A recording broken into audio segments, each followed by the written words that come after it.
wabarakatuh. Jumpa lagi dengan operator Mapenda.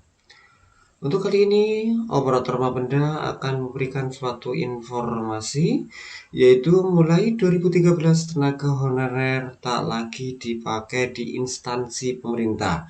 Hanya ada PNS dan P3K atau PPPK.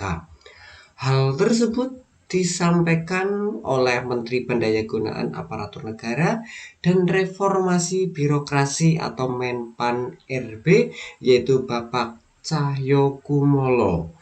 Beliau menegaskan hanya ada dua jenis pegawai di instansi pemerintahan, yakni pegawai negeri sipil atau PNS dan pegawai pemerintah dengan perjanjian kerja atau PPPK. Kata Cahyo itu sesuai dengan Undang-Undang Aparatur Sipil Negara atau ASN yang akan berlaku paling lambat pada 2013.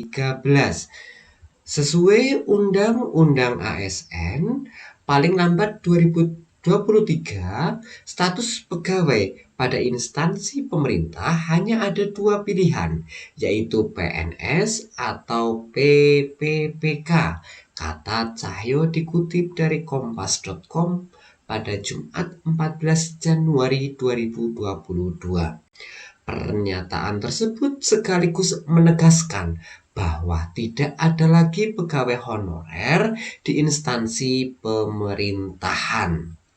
Ketentuan itu juga dianggap Cahyo sejalan dengan pengintegrasian lembaga biologi molekuler atau LBM Eijkman ke Badan Riset dan Inovasi Nasional atau BRIN. Sehingga menurut dia, jika BRIN sebagai institusi ingin menyelesaikan penataan organisasi atau SDM pada tahun 2022 tentu tidak menjadi soal. Lebih lanjut, Cahyo menjelaskan bahwa dalam penyelesaian proses integrasi kedua lembaga itu akan dilakukan beberapa langkah. Pertama, untuk PNS, periset akan dilanjutkan menjadi PNS BRIN sekaligus diangkat sebagai peneliti. Yang kedua, bagi honorer periset usia di atas 40 tahun dan berpendidikan S3 mengikuti penerimaan ASN jalur P3K 2021 yakni sebanyak 1 P3K. Rencananya penerimaan jalur P3K ini akan dilanjutkan pada tahun 2022 ini. Ketiga, honorer periset usia kurang dari 40 tahun dan berpendidikan S3 mengikuti penerimaan ASN jalur PNS 2021 yakni sebanyak 2 orang. Keempat, bagi honorer periset non S3 bisa melanjutkan studi dengan skema Research dan RI atau Research Assistantship.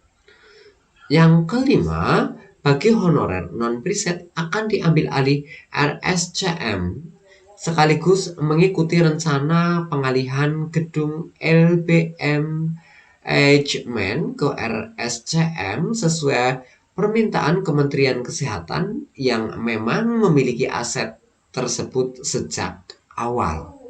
Sebagai catatan, bila Kemenpan RB membuka formasi PNS pada tahun 2022 dan bila yang dibuka hanya formasi PPPK, maka kelompok nomor 3 di atas juga akan dimasukkan ke formasi PPPK, ungkap Cahyo.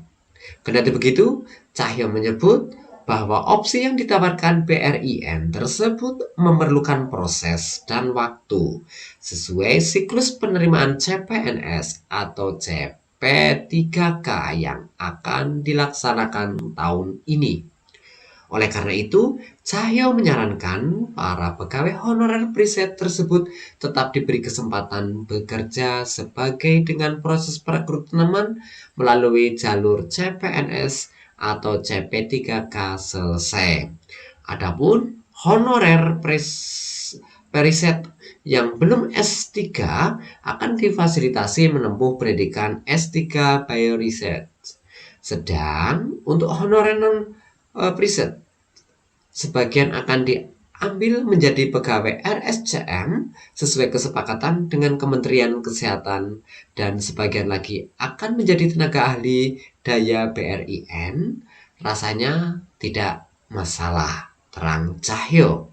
Sebelumnya, sebanyak 113 tenaga honorer Pusat Riset Biologi Molekuler atau PRBM, Eijkman, tidak diperpanjang kontraknya atau diberhentikan.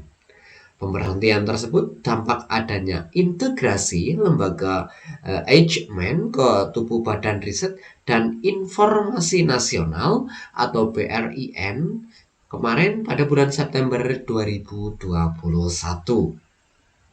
113 orang, sekitar 71 orang tenaga honorer preset, kata pelaksana tugas PLT, Kepala PRBM Eijkman Wen Kusharyoto pada hari Minggu 2 Januari 2022. Integrasi LBM Eijkman ke BRIN diatur dalam Peraturan Presiden Nomor 78 Tahun 2021 tentang Badan Riset dan Inovasi Nasional atau BRIN yang menyatakan bahwa seluruh lembaga penelitian harus diintegrasikan ke dalam BRIN. Demikian sekilas berita tentang tenaga honorer dan P3K dari channel Operator Mapenda. Kurang lebihnya mohon maaf. Billahi taufik wal hidayah. Assalamualaikum warahmatullahi wabarakatuh.